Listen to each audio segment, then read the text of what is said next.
Olá pessoal, continuando com a série de vídeos que eu estou gravando para poder dar suporte a vocês na casa de vocês.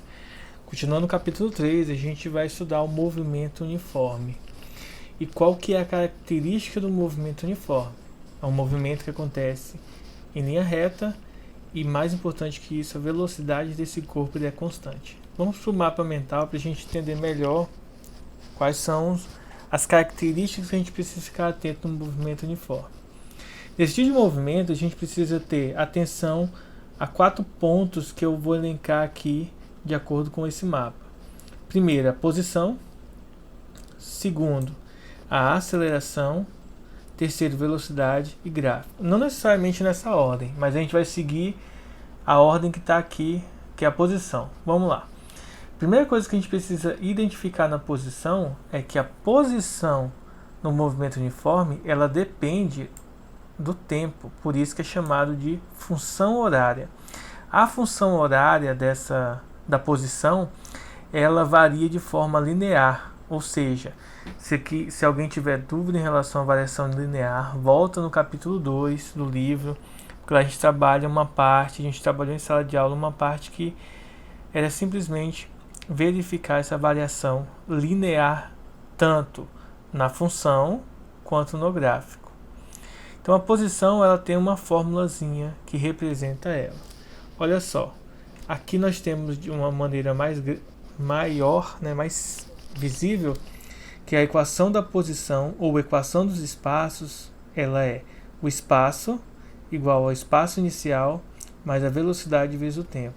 Ou seja, posição igual a posição inicial mais a velocidade da partícula vezes o tempo. Essa é a equação principal que a gente tem que adotar quando trabalhamos com o movimento uniforme. O segundo ponto que a gente tem que ficar atento é da velocidade. O que diz respeito à velocidade, no movimento uniforme, é uma velocidade sempre constante. Isso tem que ficar claro para vocês durante o estudo de vocês. E além de ser constante, tem que levar em consideração que ela não pode ser zero. Velocidade igual a zero significa que o móvel está parado e aí não há movimento. Não é o tópico da cinemática estudar o movimento quando o corpo está parado. Então, velocidade tem que ser sempre constante. E além disso, a gente tem uma formulazinha interessante para calcular a velocidade, que é a velocidade média. A velocidade média de um corpo, ela depende da variação da posição, ou como a gente viu no primeiro vídeo, deslocamento, dividido pela variação do tempo. Então, eu só preciso saber da posição final e inicial e do tempo final e inicial. Feito isso, a gente calcula a divisão e então a gente determina a velocidade. Uma observação que de certa forma talvez não seja importante aqui, mas que é interessante sabermos, os problemas que envolvem movimento uniforme não apresentam aceleração, isto é, a aceleração ela é resumidamente igual a zero. E isso aqui eu preciso ficar atento na hora de resolver os problemas de movimento uniforme. Não vai aparecer a aceleração. Então, o que é característico do movimento uniforme? Aceleração nula, velocidade sempre constante e a posição ela é uma posição que depende do tempo. Resumidamente é isso. Vamos para os gráficos. O que eu preciso saber dos gráficos em relação ao movimento uniforme? Eu preciso saber que nesse tipo de movimento a gente possui 2 tipos de gráfico. Um que relaciona a posição e o tempo e o outro que relaciona a velocidade e o tempo. E aí nós vamos ter algumas características que dependem da velocidade. Como vocês podem olhar na equação, a velocidade tem um papel fundamental na equação dos espaços. Então, se a velocidade for positiva, significa dizer que o gráfico vai ser crescente. Se a velocidade for negativa, significa dizer que o gráfico será decrescente. Isso, gráfico da posição em relação ao tempo. Por outro lado, se os gráficos representarem velocidade e tempo, eu preciso ficar atento para 2 situações. Velocidade maior que zero, ou seja, positiva. O gráfico está acima do eixo horizontal, que representa o tempo, e se a velocidade for negativa, significa dizer que essa velocidade está abaixo do eixo horizontal. Para ficar um pouco mais claro isso, vamos pegar essa outra ilustração aqui. Primeiro, movimento uniforme, velocidade constante, ou seja, não muda. Significa dizer que se eu tenho um carro que se afasta 40 km a cada hora, isso significa dizer que no primeiro momento ele vai ter uma velocidade de 40 km por hora e no segundo momento continua com a mesma quantidade de variação de velocidade, ou seja, 40 km por hora. Segundo ponto, a velocidade ser negativa significa que nós temos um movimento regressivo, ou seja, o corpo, o móvel, a partícula se aproxima do referencial, que está nesse contexto aqui parado. Velocidade positiva, movimento progressivo, e significa dizer, né, no movimento progressivo, que o corpo, a partícula, o móvel, ele se afasta do referencial. Mas e o gráfico? O que tem a ver o gráfico com isso? Primeiro, movimento progressivo significa que a velocidade é positiva e, além disso, a distância é crescente em relação ao tempo.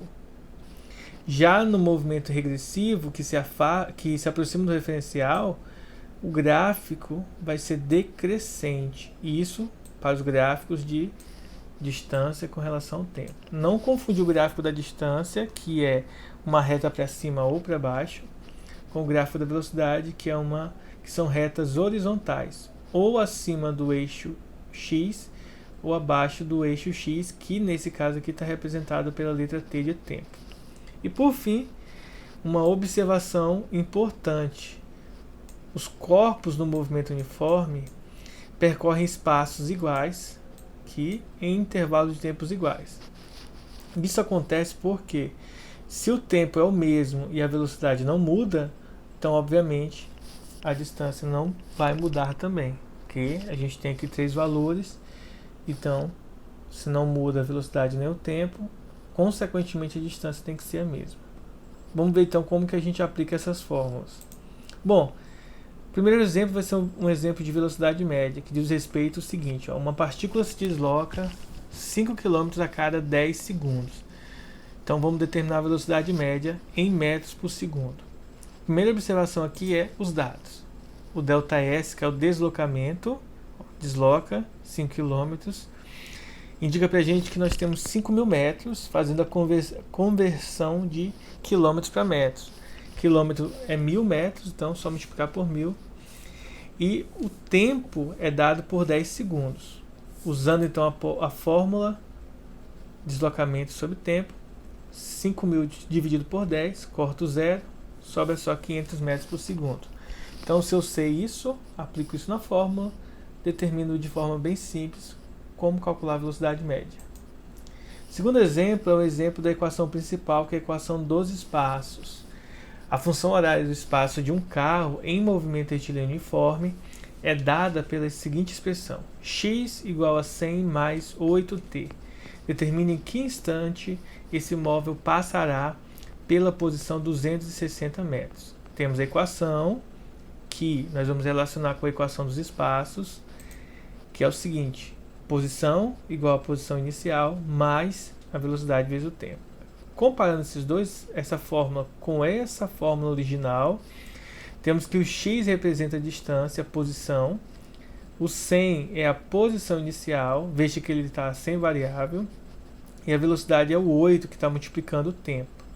Então, substituindo aqui as fórmulas, substituindo aqui os valores de cada variável, a gente pode então obter o tempo. Como?